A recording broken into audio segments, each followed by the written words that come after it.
Galera, beleza? Stan na área, canal Enciclopédia da Bola. E nesse vídeo vamos retomar a seção carreiras para falar sobre a trajetória do Didi, um dos maiores jogadores do futebol brasileiro e mundial, bicampeão do mundo com a seleção brasileira e, na minha opinião, um dos jogadores mais subestimados e que merecia melhor reconhecimento. Estamos também estreando um novo formato de vídeo, mais ilustrativo, digamos assim, mas nosso conteúdo segue o mesmo. Sem mais delongas, vamos então para os dados pessoais do seu Valdir Pereira, nascido em 8 de outubro de 1928 na cidade de Campos dos Goytacazes, estado do Rio de Janeiro. Um meio-campista destro, tinha o apelido de Didi, que foi como ele ficou conhecido no futebol, e também diversos outros apelidos que eu vou explicando melhor durante o vídeo. Elegância define o estilo de jogo do Didi. Sabe aquele termo joga de terno? Pois é, cabe muito bem a ele. Do tipo que jogava de cabeça em pé, com uma excelente técnica, um passe muito preciso, ele dominava o meio-campo com a sua classe e também era ótimo nas cobranças de falta. Vou falar melhor sobre isso em outro momento aqui do vídeo. Vindo de uma família humilde, ele vendia amendoim para ajudar nas despesas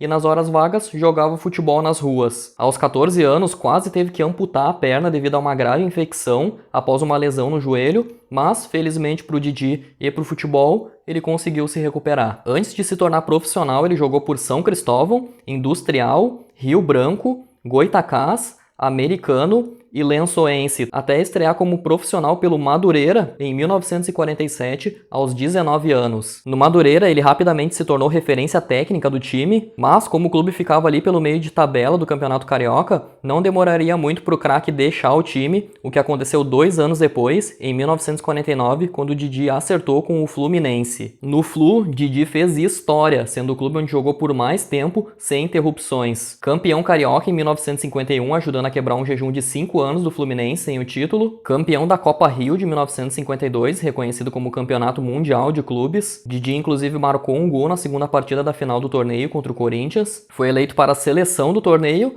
e considerado por muitos o melhor jogador da competição. Conquistou também mais de 10 torneios amistosos com o Fluminense, foi apelidado de Príncipe Etíope pelo Nelson Rodrigues, grande dramaturgo brasileiro e torcedor fanático do Fluminense. Nas Laranjeiras jogou ao lado de outros grandes ídolos tricolores como Castilho, Orlando Pingo de Ouro e Tele Santana. Didi é frequentemente citado como um dos melhores meias da história do clube. Deixou o tricolor em 1956, tendo realizado 298 partidas e marcado 95 gols. Em 1956, o Didi se transferiu de forma polêmica para o rival Botafogo, onde seguiu desfilando seu elegante futebol ao lado de craques como Nilton Santos, Quarentinha, Garrincha e por aí vai. Essa foi a primeira passagem de Didi pelo Fogão, que durou até 1959. Conquistou nessa passagem o Campeonato Carioca em 1957, em que inclusive o Botafogo disputou o título com o Fluminense, ex-clube de Didi. Em 1959, após o sucesso de Didi na Copa do Mundo, que eu vou falar com mais detalhes mais pra frente, ele foi contratado pelo gigante Real Madrid. Na Espanha, ele chegou para somar ao histórico time merengue, talvez o maior da história do clube, junto com nada mais nada menos que Alfredo Di Stéfano, Ferenc Puskás,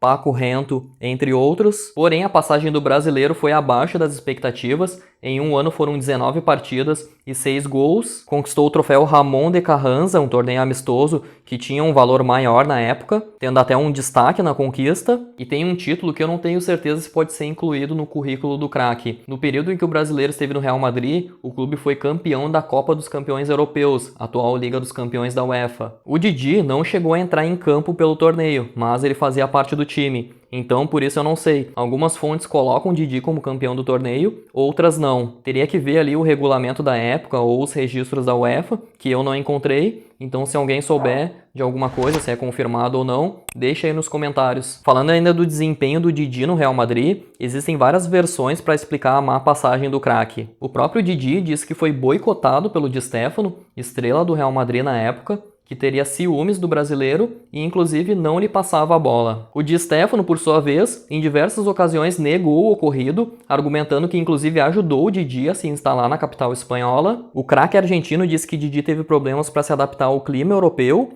ao estilo de jogo e que também teve alguns problemas particulares que ele preferiu não dar detalhes. O Canário, ponta brasileiro que jogava no Real Madrid nessa época e foi muito bem sucedido lá, corroborou com o que o Di Stéfano disse, afirmando que Didi foi muito bem recebido pelos companheiros e reforçando o suposto problema particular que o Didi teve lá na Espanha. Enfim, cada um deu sua versão, os dois envolvidos já faleceram, então jamais teremos certeza, mas muitos anos depois o Didi revelou não ter mais nenhuma mágoa dessa época. Em 1960 o Didi retornou para o Botafogo, segunda passagem dele pelo clube. Essa foi a mais vitoriosa, sendo bicampeão carioca em 61 e 62, e campeão do torneio Rio-São Paulo em 62. Ainda em 1962, o príncipe etíope aceitou proposta do Sporting Cristal do Peru, clube que tinha apenas 7 anos de existência na época, mas que já havia conquistado 2 vezes o campeonato nacional. Lá ele atuou como jogador e treinador, sendo a primeira experiência dele nessa última função. Com o clube peruano ele foi 2 vezes vice-campeão nacional, em 62 e 63, até que em 1964 resolveu retornar para o Brasil, novamente para o Botafogo. Na sua terceira passagem pelo Botafogo, o Didi jogou ao lado do então jovem Gerson, a quem Didi sempre viu como seu sucessor na seleção brasileira, ambos com um estilo de jogo muito parecido, com a diferença de que um era destro e o outro canhoto. Um ano após seu retorno, o Didi deixou o Botafogo, dessa vez sem títulos. Juntando as 3 passagens do meia pelo clube, foram 313 partidas, foi onde ele mais atuou, e marcou 114 gols, sendo frequentemente citado como um dos maiores ídolos da história do Fogão. Em 1965 aceitou proposta do Veracruz, do México, time que contava também com os brasileiros Mariano Birassi e Francisco Gomes, conhecido como Batata. Uma passagem curta de Didi, apenas 1 ano, sem conquistas. Em 1966 voltou para o Brasil para jogar no São Paulo, que tentava repetir o sucesso da contratação do Zizinho, que uns anos antes foi contratado pelo tricolor paulista já veterano, e deu certo. Porém, a passagem de Didi foi ainda mais curta que por outros clubes. Foram apenas 4 partidas, e então o craque decidiu se aposentar dos gramados aos 38 anos. Vamos para agora outro grande capítulo da história do Didi, sua carreira na seleção, ou melhor, nas seleções. Pois em 1950 o Didi, na época jogador do Fluminense, foi convocado para a seleção carioca para um pequeno evento, a inauguração do Maracanã, na época o maior estádio do mundo. O Templo do Futebol teve como partida de inauguração um amistoso entre seleção carioca contra a seleção paulista. E adivinhem quem marcou o primeiro gol da história do estádio? Ele mesmo, Didi. Não podia ter sido diferente. De um craque que faria tanta história jogando nesse estádio, o amistoso terminou com vitória dos paulistas por 3-1. A primeira convocação de Didi para a seleção brasileira principal veio em 1952, aos 21 anos e ainda no Fluminense, para o Campeonato Pan-Americano realizado no Chile. O Didi foi um dos principais jogadores na primeira conquista brasileira do torneio, marcou seu primeiro gol pela seleção contra o Uruguai, partida que marcava o primeiro encontro das duas seleções desde o Maracanaço, com vários jogadores remanescentes dos dois lados. Didi marcou o primeiro na vitória brasileira por 4-2. Na partida decisiva do campeonato contra o Chile, Didi deu 2 assistências na vitória por 3-0, que deu o título para o Brasil, e sua performance no Pan-Americano o tornou conhecido nacionalmente e fez com que se tornasse titular absoluto na seleção. No ano seguinte, fez parte da seleção que foi vice-campeã da Copa América, na época chamada de Campeonato Sul-Americano. Em 1954 disputou sua primeira Copa do Mundo, em que foi bem, marcando 2 gols na primeira fase, sendo um dos artilheiros do Brasil, porém não conseguiu evitar a eliminação para a Hungria nas quartas de final. A seleção brasileira foi derrotada por 4-2 pela futura vice-campeã mundial. O Didi, claro, participou da pancadaria que aconteceu depois do apito final, que rendeu à partida o apelido de Batalha de Berna. Em 1957 foi novamente vice-campeão da Copa América com a seleção, marcando 8 gols na campanha, com direito a um hat-trick contra o Chile, sendo um dos artilheiros da seleção. Ainda em 1957, um dos momentos mais marcantes de Didi com a Canarinho. Nas eliminatórias para a Copa do Mundo que aconteceria no ano seguinte, o Brasil disputou uma das vagas sul-americanas contra o Peru. Na primeira partida, as duas equipes empataram por 1-1 em Lima. Na segunda partida, no Maracanã, em uma partida difícil, Didi resolveu marcando o gol da vitória brasileira por 1-0, com um gol de falta no estilo folha seca,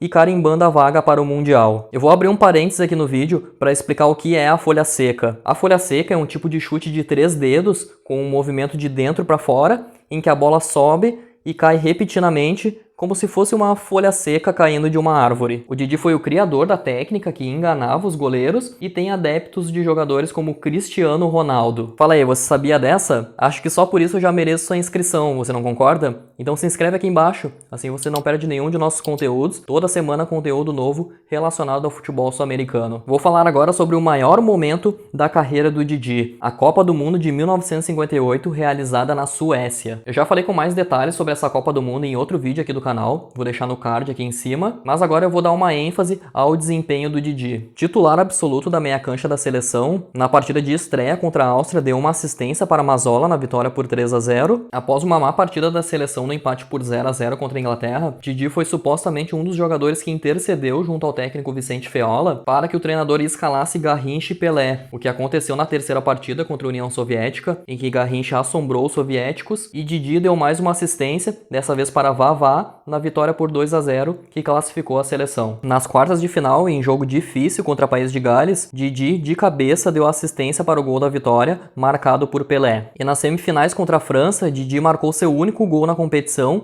e um golaço. Outra folha seca, o goleirão francês disse que precisou rever o lance pela televisão para entender o que tinha acontecido. O Brasil venceu por 5-2 e passou para a final. E na grande final contra a Suécia, Didi protagonizou um dos momentos mais marcantes da história da seleção. O Brasil saiu perdendo logo aos 4 minutos. Após o gol, o craque então pegou a bola e calmamente caminhou até o círculo central para reiniciar a partida e pediu tranquilidade aos companheiros, dizendo que era a hora deles encherem os gringos de gol. E assim que a bola rolou de novo, Didi acertou um lançamento magistral para Garrincha, que quase resultou em gol. E durante a partida, o meia driblou, lançou, inverteu o jogo, enfim, fez uma partidaça, ajudando o Brasil a virar a partida para 5-2 e conquistar o primeiro título mundial da nossa seleção. O desempenho de Didi no Mundial lhe rendeu o apelido de Mr. Football pela imprensa europeia e ele foi eleito por jornalistas da época como o melhor jogador daquela Copa do Mundo. Fala sério, um cara desse que foi protagonista em um título mundial da seleção, merecia muito mais reconhecimento, você não concorda? No ano seguinte foi novamente vice-campeão da Copa América, marcando 3 gols na competição. O melhor do Didi parecia estar guardado para as Copas do Mundo. Em 1962, na Copa do Mundo do Chile, já veterano, com 34 anos, foi titular absoluto no bicampeonato mundial do Brasil, sem o mesmo brilho da Copa anterior,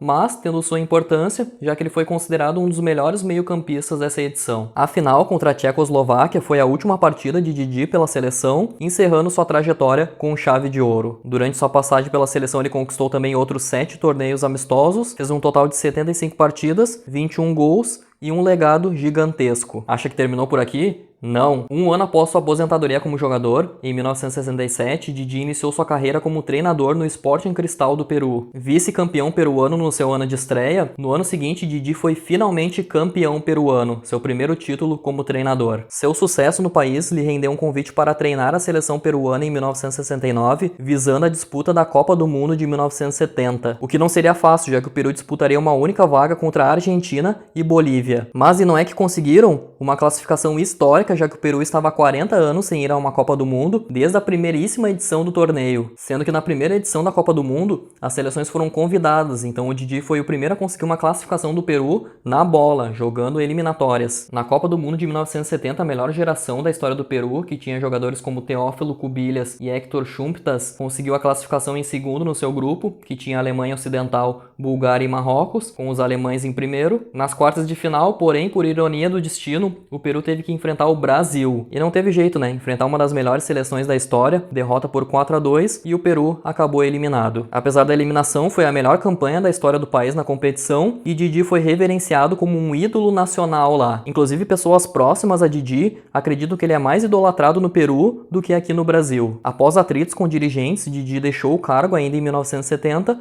mas saiu por cima. Em 1971 teve uma curta passagem no River Plate, promovendo jogadores da base que fariam história no clube, como Norberto Alonso, mas sem conquistar títulos. Em 1972 foi à Europa para treinar o Fenerbahçe, sendo a passagem mais vitoriosa do então ex-meia como treinador. Conquistou por lá 2 campeonatos turcos, uma Copa da Turquia e 2 Supercopa da Turquia. Deixou os turcos em 1975, sendo o primeiro grande brasileiro da história do clube. Ainda em 75 foi treinar um dos seus times do coração, o Fluminense, aquela equipe conhecida como Máquina Tricolor, que tinha jogadores como Carlos Alberto Torres, Rivelino, Paulo César Caju, entre outros. O Didi comandou o time no Campeonato Carioca daquele ano, mas deixou o time antes do final do torneio, que foi conquistado pelo Flu. No mesmo ano ele chegou a voltar e foi terceiro colocado no Campeonato Brasileiro. No ano seguinte venceu o torneio amistoso Vinha Del Mar, no Chile, e ainda em 76 deixou o Fluminense novamente. Após anos parado, em 1978 foi treinar o Al Ahly da Arábia Saudita. Lá foi uma vez campeão saudita e 2 vezes campeão da Copa do Rei Árabe. Deixou o clube em 1981. Depois teve passagens curtas por diversos clubes sem conquistar títulos: Botafogo, Cruzeiro, Fortaleza, São Paulo, Alianza Lima e Bangu, deixando esse último em 1990 e não voltando mais a atuar como técnico. Para finalizar, eu vou falar outros prêmios individuais que o Didi ganhou. O prêmio Belfort Duarte, em 1955, prêmio dado a jogadores que tenham feito pelo menos 200 partidas sem sofrer expulsões ao longo de no mínimo 10 anos. Ele está também em 3 publicações do IFFHS. Ele está em 7º lugar na lista de melhores jogadores brasileiros do século XX, 19º lugar na lista de melhores jogadores do século XX e na seleção da América do Sul do século XX. O Didi está também no Hall da Fama da seleção brasileira e recentemente ele foi incluído no Bola de Ouro Time dos Sonhos na categoria bronze. Vocês devem ter visto aquela lista da Bola de Ouro de melhor time de todos os tempos. Aquele que foi mais divulgado era a categoria ouro, mas houve também a prata e a bronze, e o Didi estava na bronze, o que é um grande feito para um jogador de futebol. O Didi faleceu em 12 de maio de 2001, aos 72 anos, em decorrência de complicações provocadas por câncer. Agora, neste ano, farão 20 anos que o craque nos deixou, com um legado inesquecível. Então, galera, gostaram? Não deixe de curtir esse vídeo aqui embaixo, caso tenham gostado. Espero aí ter contribuído para que todos conheçam um pouco melhor da história de um craque que marcou a época no futebol brasileiro. E no mais é isso, fico por aqui, abraços e até a próxima.